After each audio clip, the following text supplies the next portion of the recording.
कोल्हापुर के चर्चित गोविंद पानसरे की हत्या के केस में पुलिस ने सनातन संगठन से जुड़े आरोपी को गिरफ्तार किया है। आरोपी का नाम समीर विष्णु गायकवाड़ है। कोल्हापुर की हत्या के इसी साल फरवरी महीने में हुई थी। आपको बता दें, आपको याद होगा, फरवरी महीने में 82 साल के भारतीय कम्युनिस्ट पार्टी के वरिष्ठ नेता गोविंद पानसरे ने मुंबई के ब्रीच कैंडी अस्पताल में अपना दम तोड़ दिया था। आपको बताएं कि आरोपी समीर को सांगली से पकड़ा गया है। कोर्ट में पेशी के बाद आरोपी को 7 दिन के लिए पुलिस रिमांड में भेजा गया है। बताया जा रहा है कि गायकवाड़ दिखाने के लिए मोबाइल रिपेयरिंग का काम किया करता था, लेकिन ये फुल टाइमर सनातन संगठन का कार्यकर्ता था, मतलब पूरी तरह से सनातन संगठन के साथ जुड़ा हुआ था। उमेश कुमावत जुड़ गए और जानकारी के साथ। उमेश, पुलिस रिमांड पर भेज दिया गया है? जी हाँ कंचन, 7 दिन की पुलिस रिमांड पुलिस ने ली है समीर गायकवाड़ की, और पुलिस ने उसमें यही कहा है कि समीर के अलावा इस हत्या में मास्टरमाइंड कौन है ये पुलिस को पता लगाना है। जो पुलिस के पास कॉल डिटेल रिकॉर्ड निकाले थे मोबाइल के समीर के, उससे पुलिस ने समीर को धर दबोचा है। और समीर का अगर बैकग्राउंड देखे तो उसका पूरा परिवार सनातन संस्था से जुड़ा हुआ है। उसकी पत्नी जो है वो गोवा में सनातन के आश्रम में काम करती है, और बाकी भी उसके परिवार के सदस्य है वो भी सनातन संस्था से जुड़े हुए हैं। तो पुलिस का यही कहना है कि जब ये हत्या हुई थी 16 फरवरी 2015 को, जब गोलियां चलाई गई थी गोविंद पानसरे पर, उस दौरान करीब 1.5 महीना समीर गायकवाड़ जो है वो वहीं पे कोल्हापुर में ही रह रहा था। उसके जो कॉल डिटेल रिकॉर्ड है वो पुलिस ने मैच किए हैं, और उसके आधार पर उसकी गिरफ्तारी हुई है। और इस मामले में दूसरा आरोपी, क्योंकि 2 लोग थे जिन्होंने गोलियां चलाई थी, पुलिस का कहना है कि इसमें मास्टरमाइंड कौन है या समीर को किसने हायर किया था इस हत्या के लिए, ये उनको जानना है। इसलिए 7 दिन की पुलिस हिरासत जो है पुलिस को मिली है। कंचन। और इस समय हमारे साथ संदीप शिंदे जी जुड़ गए हैं, प्रवक्ता हैं सनातन संगठन के, उनसे बात करते हैं। सबसे पहले आपसे जानना चाहूंगी संदीप जी, सनातन संगठन जो है उस पर हमेशा से ही सवाल उठते रहे हैं, उंगलियां उठती रही हैं। अब जो गिरफ्तारी हुई है शख्स की, समीर नाम की, पुलिस के मुताबिक ये आप ही के संगठन से जुड़ा हुआ है, क्या कहेंगे आप? नमस्ते जी समीर जी, आवाज आ रही है आपको? फिर से कहेंगे? मेरा सवाल आपसे ये है समीर जी कि आपका जो संगठन है, जो सनातन संगठन है, इस पर हमेशा से सवाल उठते रहे हैं। अब जो गिरफ्तारी हुई है समीर नाम के शख्स की, पुलिस के मुताबिक ये सनातन संगठन से जुड़ा हुआ है, क्या कहेंगे इस पर आप? नहीं, आपके प्रश्न में ही उत्तर है। जिनके ऊपर ऐसे आरोप होते हैं, अच्छे काम करने वालों पर हर बार आरोप होते हैं, ऐसा इतिहास भी है। और इससे पहले भी जब दाभोलकर की हत्या हुई थी, मतलब गोविंद पानसरे जी को गोली मारना अच्छा काम था, आप ये कह रहे हैं? नहीं, आप सनातन संस्था पर आरोप कर रही है जी। ये पुलिस कह रही है सर, पुलिस ने इस बात की पुष्टि करी है। 700 साधकों की चौकसी हुई थी, उसमें एक भी साधक उसमें दोषी नहीं पाया गया। सनातन संस्था निर्दोष है, ऐसे पुलिस ने न्यायालय में बताया। और आप कैसे आरोप कर सकते हैं कि सनातन संस्था ने खून किया है? सर मैं नहीं कह रही हूँ, पुलिस कह रही है कि जो शख्स पकड़ा गया है समीर नाम का, ये सनातन संगठन से पूरी तरह से जुड़ा हुआ था, दिखाने को सिर्फ मोबाइल रिपेयरिंग का काम करता था। समीर गायकवाड़ ये सनातन संस्था का पूर्णकालीन साधक है, ये मैं यहाँ पर बता रहा हूँ। उसका पूरा कुटुंब, उसका परिवार पूरा सनातन संस्था में सेवारत है। मतलब आप मान रहे हैं कि समीर आप ही के संगठन से जुड़ा हुआ है? हमारे संगठन से ही है। पुलिस ने जो अभी 2 बजे पत्रकार परिषद ली है, उसमें पुलिस ने कौन सा भी गुनाह उसने किया है ऐसे नहीं बताया है, सिर्फ संशयित करके उसको कस्टडी में लिया है। जी, तो आप क्या कहेंगे उसकी कस्टडी को लेकर, समीर की कस्टडी को लेकर आपका क्या कहना है? नहीं, मैंने जो पहले बताया वैसे ही है। जो हिंदू विरोधी शक्तियां है, जो सनातन संस्था पर बार बार एलिगेशंस कर रही है, तो उसका ही दबाव पुलिस पर था, और उस माध्यम से ही पुलिस ने ये कार्रवाई की है। पुलिस ने आज सुबह 4 बजे समीर के घर पर जाकर उसको अरेस्ट की है, और सुबह सुबह उसको न्यायालय में खड़ा किया था। तो अगर किसी आरोपी को हम अरेस्ट करते हैं तो उसकी चौकसी होने के बाद कुछ घंटों के बाद हम उसको न्यायालय में हाजिर करते हैं। उसको सुबह सुबह अटक करके सुबह न्यायालय में भेजते हैं। तो ये पूरा पूर्व नियोजित षड्यंत्र है, ऐसे ही हमारा मानना है। जी, और इस समय हमारे साथ फोन लाइन पर कांग्रेस के प्रवक्ता संजय निरुपम जी जुड़ गए हैं और बातचीत के लिए। संजय जी, आपकी पहली प्रतिक्रिया इस पर क्या है? समीर जो गिरफ्तार किया गया है शख्स, वो सनातन संगठन से जुड़ा हुआ है, पुलिस का ऐसा कहना है। नहीं, ये पहले से हमें इस बात का अंदाज था कि कॉमरेड पानसरे हो या दाभोलकर जी हो, इस तरह के लोग बड़े एक सुधार प्रवृत्ति के लोग थे। इन लोगों की हत्या करने वाले और कोई नहीं, कट्टरपंथी लोग हैं। हिंदू धर्म में, हिंदू धर्मशास्त्र में या फिर हिंदू दर्शन में अलग अलग विचारधाराएं हैं और हमेशा जो कट्टरपंथ है उसके खिलाफ बोलने वाले लोग रहे हैं और यही हिंदू परंपरा है कि उसको हम स्वीकार भी करते हैं।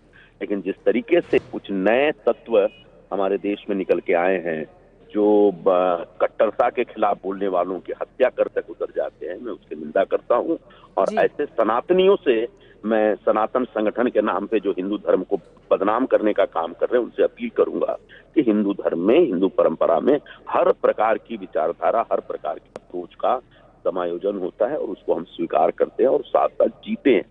कोएग्जिस्टेंस की हमारे यहाँ एक परंपरा है, तो पुलिस को कार्रवाई करनी चाहिए और उनके पीछे कौन सी ताकतें हैं, कौन से बड़े बड़े लोग हैं, उनके खिलाफ भी काम होना चाहिए और पूरी तरह से इस तरह के संगठनों को डिसमेंटल करना चाहिए, नष्ट करना चाहिए, ताकि जो हमारे देश में एक उदारवाद परंपरा चलती रही है उसको कोई आगे चोट न पहुंचाए।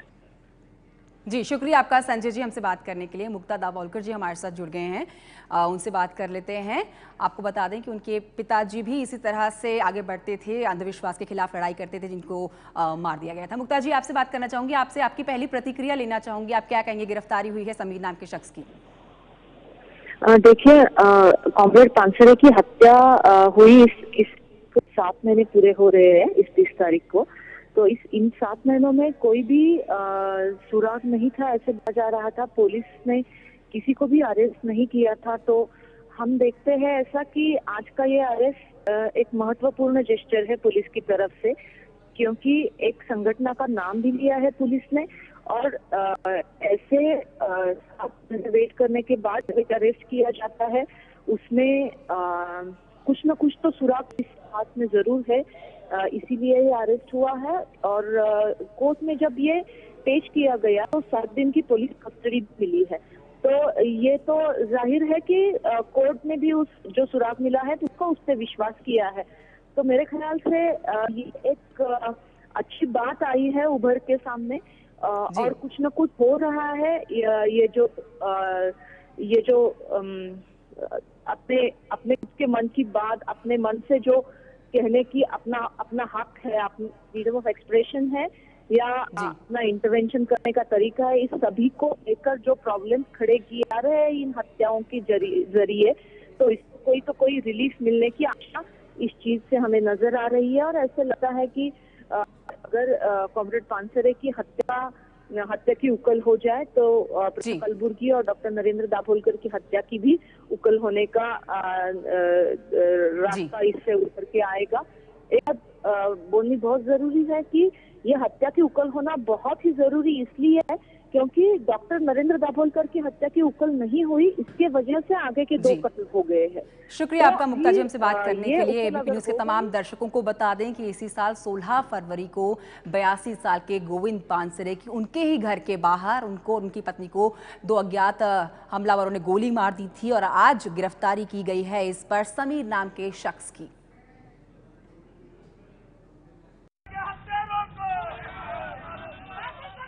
बयासी साल के गोविंद पानसरे सीपीआई के वरिष्ठ नेता थे। गोविंद और उनकी पत्नी उमा कोल्हापुर में 16 फरवरी की सुबह रोज की तरह मॉर्निंग वॉक पर निकले थे। तभी बाइक पर सवार कुछ बदमाशों ने उन पर गोलियां चला दी। पानसरे की पत्नी को हल्की चोट आई, लिहाजा वो बच गई, लेकिन गोविंद पानसरे को गले और हाथ में 2 गोलियां लगी। हमले के तुरंत बाद पानसरे को कोल्हापुर के ही एक अस्पताल में भर्ती कराया गया। वहां उनकी सर्जरी भी हुई, लेकिन हालात बेहतर नहीं हुए तो उन्हें एयर एम्बुलेंस से मुंबई लाया गया। मुंबई के ब्रीच कैंडी अस्पताल में उनका इलाज चला, लेकिन आखिरकार बदमाशों की गोलियां कॉमरेड पानसरे पर भारी पड़ गईं।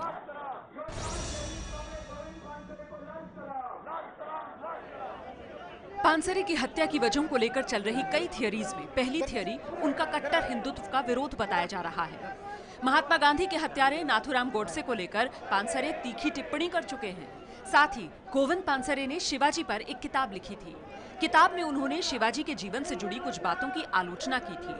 बताया जा रहा है कि हिंदूवादी संगठन इन मुद्दों पर पानसरे से नाराज थे। जाने माने वामपंथी नेता पानसरे की वजह से ही पिछले 4 साल से कोल्हापुर में टोल के खिलाफ आंदोलन चलाया जा रहा है। इससे टोल कंपनियों को काफी नुकसान हो रहा था। कहीं इस हमले के पीछे का मामला टोल से जुड़ा तो नहीं है? इस एंगल से भी पुलिस जांच कर रही है।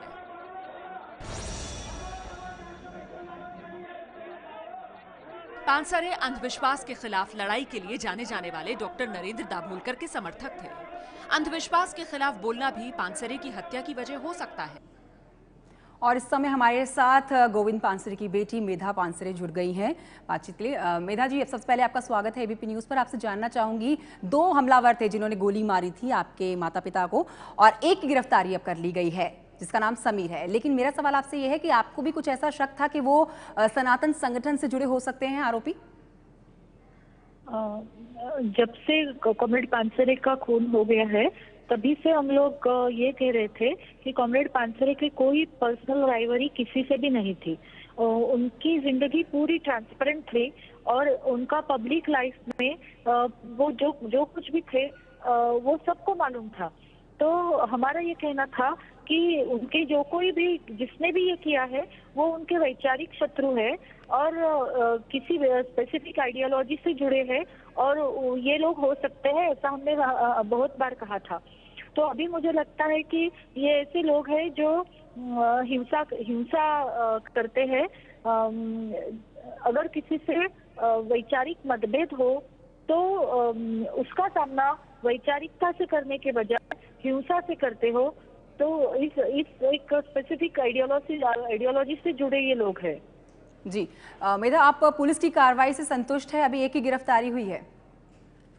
मुझे ऐसा लगता है कि 6 महीने से हम लोग ये कंप्लेन कर रहे थे कि किसी को भी गिरफ्तार नहीं किया गया है, लेकिन अब मुझे लगता है कि पुलिस के हाथ सबूत हो, इसी से सबूत के आधार पर ही ये गिरफ्तारी हुई है। तो मुझे आशा है कि पुलिस इसके रूट्स तक जाएगी और पूरे इस चेन को निकालेगी। जी शुक्रिया आपका मेधा, हमसे बात करने के लिए। गोविंद पानसरे की बेटी मेधा पानसरे हमसे बात कर रही थी, जिन्होंने पुलिस की इस कार्रवाई पर संतुष्टि जाहिर की है। समीर को 7 दिन की पुलिस रिमांड पर भेज दिया गया है।